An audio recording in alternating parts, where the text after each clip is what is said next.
Hello বন্ধুরা, চলে এসেছি আবার একটা নতুন এক্সারসাইজ ভিডিও নিয়ে। আমরা সবাই জানি এক্সারসাইজ করার শেষে এইভাবে নর্মাল ব্রিদিং করতে হয়। নর্মাল ব্রিদিং করার পরে কিছুক্ষণ 3বার ওম করবে। ওম করার পরে রিল্যাক্স হবে, রিল্যাক্স হয়ে চোখ দুটো খুলবে, দিয়ে লাস্টে ওম নমঃ শিবায় বলবো। এটাই অ্যাকচুয়ালি নিয়ম। এক্সারসাইজ করার পর একটু রিল্যাক্স ফিল করা দরকার। আর যারা আমার ক্লাস জয়েন করতে চাও, অনলাইন অফলাইন ব্যাচ শুরু হয়ে গেছে, অবশ্যই আমার সাথে যোগাযোগ করতে পারো। মেয়েদের জন্য স্পেশাল অফার চলছে, যাদের সামনে খুব বিয়ে আছে ডিসকাউন্ট পেয়ে যাবে। তো অবশ্যই যোগাযোগ করো, নিজেকে সুস্থ রাখো, ফিট রাখো। আর ওয়েট লস করতে চাও তো ডিএম করো তাড়াতাড়ি। আর সব সময় এক্সারসাইজের ক্ষেত্রে নর্মাল ব্রিদিং রাখবে, ইনহেল এক্সেল করবে, রেগুলার ফলো করো। আর লিমিটেড ব্যাচ তাড়াতাড়ি যোগাযোগ করো। আর ওয়েট লস নিয়ে যারা খুব চিন্তিত আছো, অবশ্যই যোগাযোগ করতে পারো। ওয়েট লসেরও ক্লাস চালু হয়ে গেছে, অবশ্যই যোগাযোগ করো।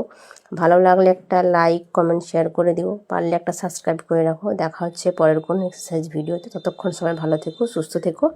Tata bye. আজকের মতো এখানেই শেষ করছি।